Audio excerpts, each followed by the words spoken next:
semuanya, perkenalkan saya Dr. Nita Julita Cindaya. Saat ini saya sedang bekerja di Rumah Sakit Siloam Mataram. Pada kesempatan kali ini, saya ingin memperkenalkan teman-teman mengenai triase di unit gawat darurat. Teman-teman pasti pernah mendengarkan banyaknya berita komplain mengenai lambatnya penanganan di unit gawat darurat. Misalnya seperti ini.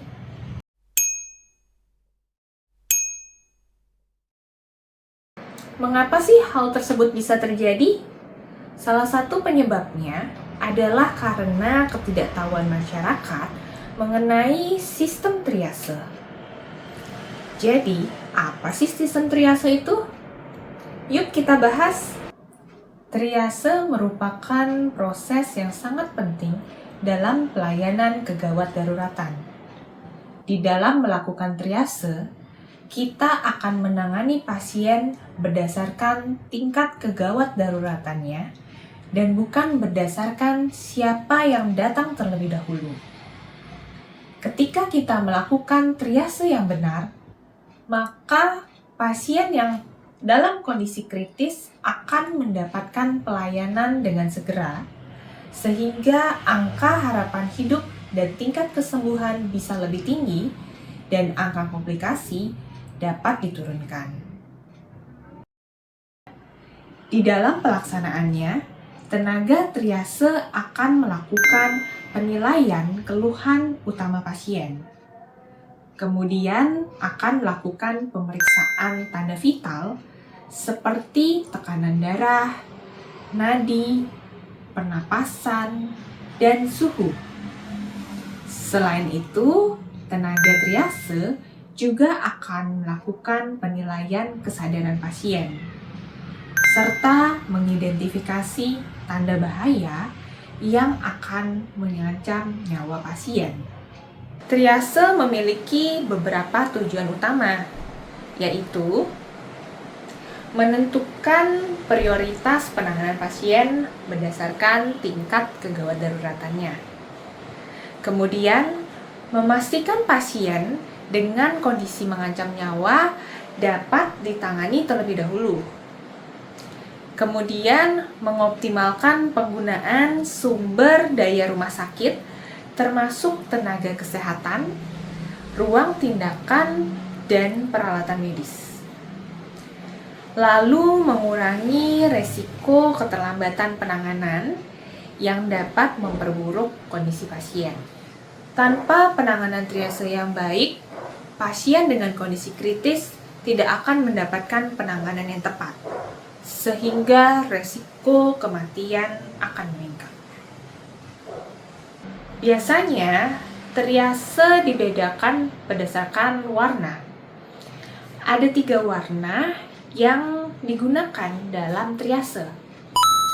Warna merah atau triase 1, warna kuning atau triase 2, warna hijau atau triase 3, dan terakhir adalah warna hitam. Kategori merah atau triase 1 disebut juga resusitasi zone atau zona resusitasi. Pasien yang ditempatkan di zona resusitasi adalah pasien dengan kondisi mengancam nyawa dan membutuhkan tindakan segera. Pada triase merah, tindakan atau respon time yang harus dilakukan haruslah segera atau dalam hitungan 0 menit. Pasien yang masuk ke dalam kategori triase merah atau triase 1, contohnya adalah pasien dengan henti napas atau henti jantung, kemudian pasien syok berat, lalu pasien dengan pendarahan hebat, trauma hebat, ataupun mungkin pasien dengan penurunan kesadaran. Selanjutnya adalah triase 2 atau kategori kuning. Pasien dengan triase 2 adalah pasien yang dengan kondisi serius tetapi belum mengancam nyawa secara langsung. Pada pasien ini tetap membutuhkan penanganan cepat dan penanganan dilakukan setelah triase merah. Contoh pasien pada kategori triase 2 adalah pasien dengan nyeri dada ringan ataupun pasien dengan trauma sedang, pasien dengan cedera tulang tanpa syok yang hebat, kemudian pasien dengan nyeri perut. Kategori hijau adalah pasien dengan triase 3 atau pasien dengan kondisi ringan yang tidak memerlukan penanganan segera. Dalam artiannya, penanganan bisa ditunda, tetapi tetap harus dilakukan. Biasanya pasien triase 3 ini akan ditangani setelah pasien triase kuning tertangani.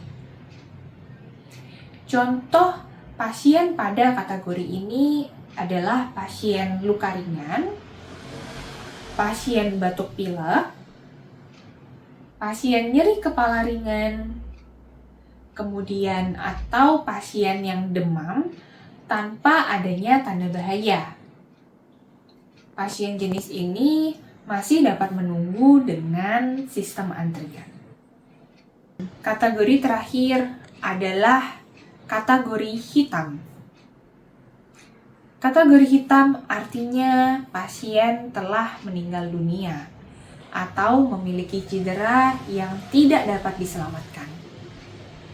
Pada kategori hitam, penanganan diletakkan paling terakhir dikarenakan sudah pasti pasien tersebut tidak dapat diselamatkan. Biasanya, kategori hitam ini akan sangat berguna ketika pertolongan pada kasus bencana alam dengan pasien atau korban yang sangat banyak. Ketika kita menemukan pasien dengan triase hitam, penanganan diletakkan paling terakhir. Pelaksanaan triase dilakukan melalui beberapa langkah.